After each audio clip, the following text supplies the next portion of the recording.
முக்கிய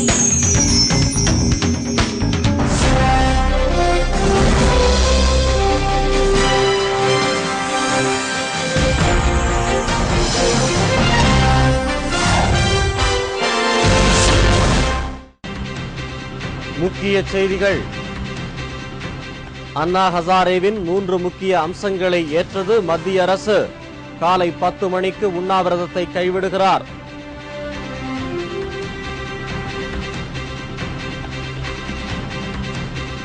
தகுந்த பாதுகாப்பு அம்சங்களுடன் பிரதமரை லோக்பால் வரம்பில் சேர்க்க வேண்டும். பாஜக வலியுறுத்தல்.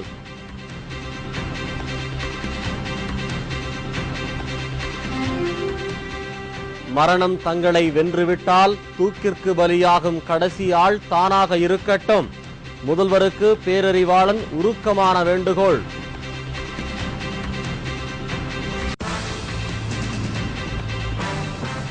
கடலோர மாவட்டங்களில் அடுத்த 24 மணி நேரத்திற்கு மழை பெய்ய வாய்ப்பு. சென்னை வானிலை ஆய்வு மையம் அறிவிப்பு.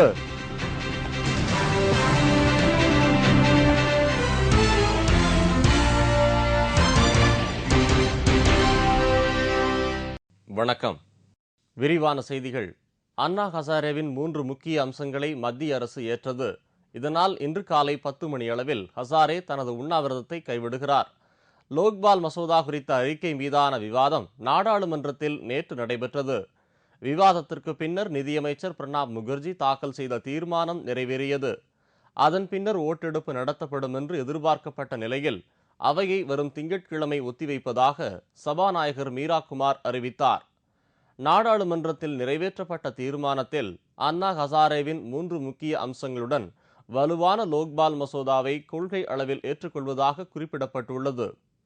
இதேபோல் மேல் சபையிலும் தீர்மானம் நிறைவேற்றப்பட்டது. பின்னர் தீர்மானம் தொடர்பாக பிரதமர் மன்மோகன் சிங் எழுதிய கடிதத்தை மத்திய அமைச்சர் விலாஸ்ராவ் தேஷ்முக் அண்ணா ஹசாரேவிடம் வழங்கினார். இதனால் அண்ணா ஹசாரே மேற்கொண்ட உண்ணாவிரத போராட்டத்திற்கு வெற்றி கிடைத்துள்ளது. அதைத் தொடர்ந்து உண்ணாவிரத போராட்டத்தை அண்ணா ஹசாரே இன்று காலை 10 மணிக்கு வாபஸ் பெறுவதாக அறிவித்துள்ளார். सवेरे 10 बजे आप सबके उपस्थिति में मैं मेरा अनशन छोड़ना चाहता हूं, वो भी आपके अनुमति से. மேலும் லோக்பால் மசோதா குறித்து நாடாளுமன்றத்தில் தீர்மானம் நிறைவேற்றப்பட்டிருப்பது பாதியளவு வெற்றியே என்று அண்ணா ஹசாரே தெரிவித்துள்ளார். मैं सभी पार्लियामेंट मेंबर को बधाई देता हूं, शुभकामना व्यक्त करता हूं. ये जो आज जन लोकपाल बिल की आधी जीत हुई है, आधी अभी पूरी जीत होना बाकी है. இதனிடையே நாடாளுமன்றத்தில் தீர்மானம் நிறைவேற்றியவுடன் ஹசாரேவின் ஆதரவாளர்கள் பட்டாசு வெடித்து தங்கள் மகிழ்ச்சியை வெளிப்படுத்தினர்.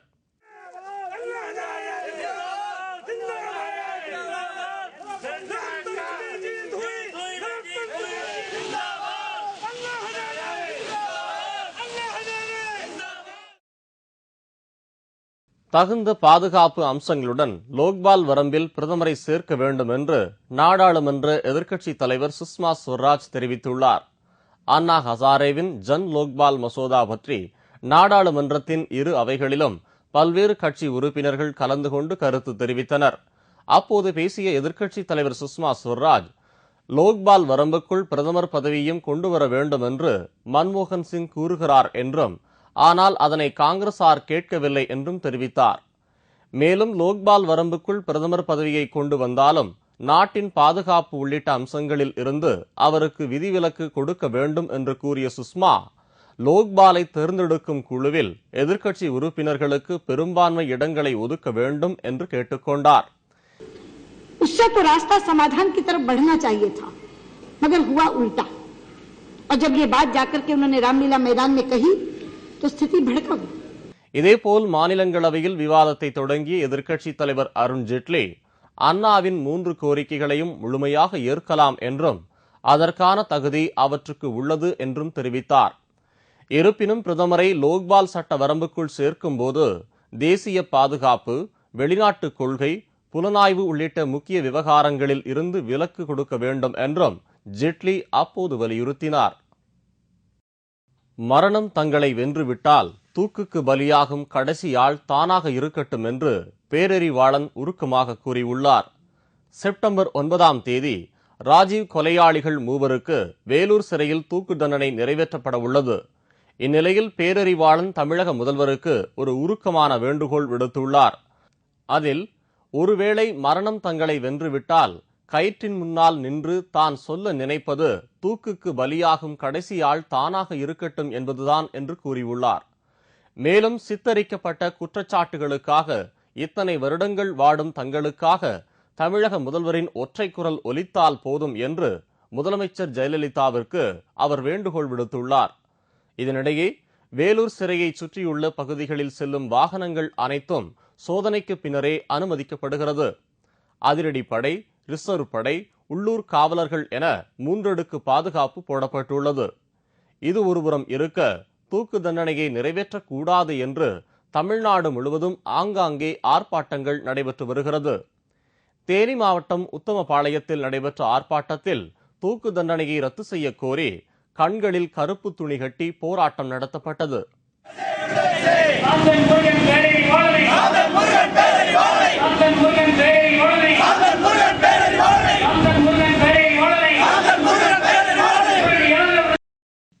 ஆந்திர கடலோரம் குறைந்த காற்றழுத்த தாழ்வு நிலை உருவாகி இருப்பதால் தமிழ்நாட்டின் கடலோர மாவட்டங்களில் அடுத்த 24 மணி நேரத்திற்கு கனமழை பெய்ய வாய்ப்பு இருப்பதாக வானிலை ஆய்வு மையம் தெரிவித்துள்ளது. தமிழ்நாட்டில் கடந்த சில நாட்களாக பரவலாக நல்ல மழை பெய்து வருகிறது. சென்னையிலும் கடந்த 2 தினங்களாக இரவு நேரங்களில் நல்ல மழை பெய்து வருகிறது. இதனால் சென்னையில் உள்ள பல தாழ்வான பகுதிகளில் தண்ணீர் தேங்கி குளம் போல் காட்சி தருகிறது.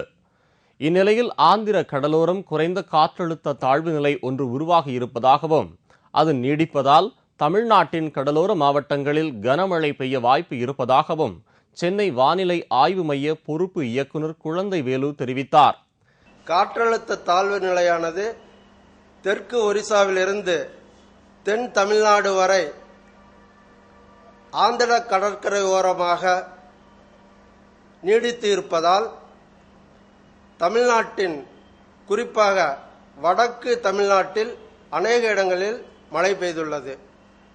சென்னையை பொறுத்தவரை வானம் மேகமூட்டத்துடன் காணப்படும். மாலையிலோ அல்லது இரவிலோ மழையோ அல்லது இடியுடன் கூடிய மழையோ பெய்ய வாய்ப்புண்டு. சென்னையில் வானம் மேகமூட்டத்துடன் காணப்படும் என்றும் அடுத்த 24 மணி நேரத்திற்கு மழை பெய்ய வாய்ப்பு இருப்பதாகவும் அவர் கூறினார். இதனிடையே கூடலூரில் பெய்த கனமழை காரணமாக தமிழக கேரள சாலையில் மண் சரிவு ஏற்பட்டதால் பல மணி நேரம் போக்குவரத்து பாதிக்கப்பட்டது. சாலைகளில் பல இடங்களில் தண்ணீர் தேங்கி நிற்கிறது. பலத்த மழையால் அந்த பகுதியில் உள்ள வீடுகள் சில இடியும் நிலையில் உள்ளன. கடந்த 20 ஆண்டுகளில் இதுபோன்று மழை கூடலூர் பகுதியில் பெய்ததில்லை என்று அந்த பகுதி மக்கள் தெரிவித்தனர்.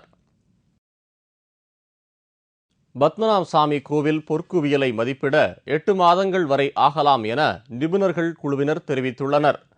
திருவனந்தபுரம் பத்மநாபசாமி கோவிலில் உள்ள 6 ரகசிய அறைகளில் 5 அறைகள் திறக்கப்பட்டதில் 1.5 லட்சம் கோடி ரூபாய்க்கும் மேலான ஆபரணங்கள் கிடைத்தது. அந்த ஆபரணங்களை கணக்கிடும் பணி உச்சநீதிமன்றம் உத்தரவிட்டதை அடுத்து அதற்காக நிபுணர் குழு ஒன்றும் அமைக்கப்பட்டது. இந்நிலையில் திருவனந்தபுரம் கோவிலில் உள்ள பொற்குவியலை மதிப்பிட 8 மாதங்கள் வரை ஆகலாம் என்று நிபுணர்கள் குழுவினர் கருத்து தெரிவித்துள்ளனர். மேலும் இதற்காக 6 நிபுணர்கள் வரவழைக்கப்பட உள்ளதாகவும் நவீன உபகரணங்களும் வீடியோ போட்டோ கேமராக்களும் பயன்படுத்தப்பட உள்ளதாக தெரிவித்துள்ள நிபுணர் குழு பொற்குவியலை கணக்கிடும் பணி உச்சநீதிமன்றத்தின் அறிவுரைக்கு ஏற்பவே நடைபெறுவதாக குறிப்பிட்டுள்ளது.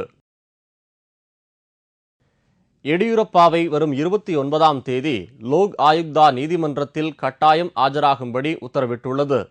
எடியூரப்பா முதலமைச்சராக இருந்தபோது அரசு கையகப்படுத்திய நிலத்தை விடுவித்து முறைகேட்டில் ஈடுபட்டதாக வழக்கறிஞர் சிராஜின் பாஷா என்பவர் லோக் ஆயுக்தா நீதிமன்றத்தில் தனி புகார் அளித்திருந்தார். இந்த வழக்கில் எடியூரப்பா 27ஆம் தேதி ஆஜராக வேண்டும் என்று கடந்த 8ஆம் தேதியே சம்மன் அனுப்பப்பட்டிருந்தது.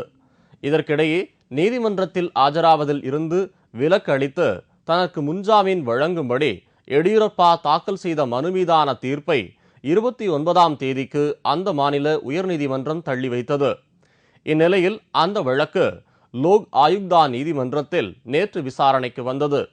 அப்போது நீதிமன்றத்தில் எடியூரப்பாவிற்கு பதில் அவரது வழக்கறிஞர் ரவி ஆஜராகி, எடியூரப்பா உடல்நிலை சரியில்லாததால் நீதிமன்றத்தில் ஆஜராக முடியவில்லை என்று குறிப்பிட்டார். இந்த மனுவை விசாரித்த நீதிபதி வரும் 29ஆம் தேதி எடியூரப்பா கட்டாயம் நீதிமன்றத்தில் ஆஜராக வேண்டும் என உத்தரவிட்டார். நாடாளுமன்றத்தில் லோக்பால் மசோதாவின் தீர்மானம் நிறைவேற்றப்பட்டதால் வலிமையற்ற மசோதா வலிமையான மசோதாவாக மாறியுள்ளதாக மார்க்சிஸ்ட் கம்யூனிஸ்ட் கட்சியின் பொதுச் செயலாளர் பிரகாஷ் காரத் தெரிவித்துள்ளார்.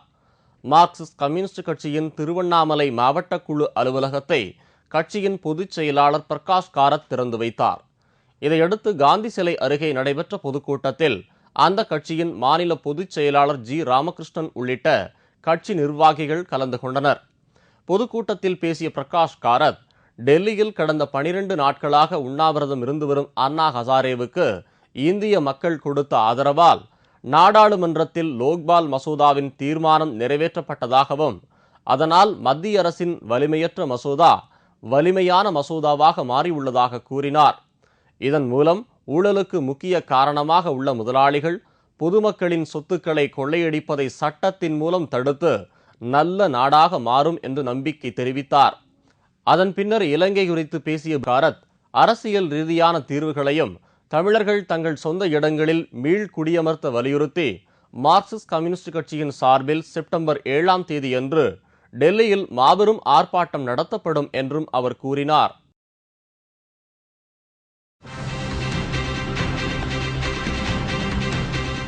கச்சத்தீவு பகுதியில் மீன்பிடிக்கும் விவகாரம், எஸ்.எம். கிருஷ்ணாவிற்கு தமிழக மீனவர்கள் கடும் கண்டனம்.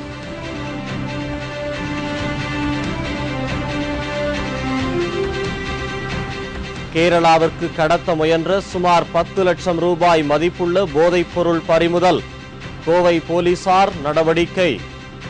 மற்றும் பல செய்திகள் விளம்பர இடைவேளைக்கு பிறகு.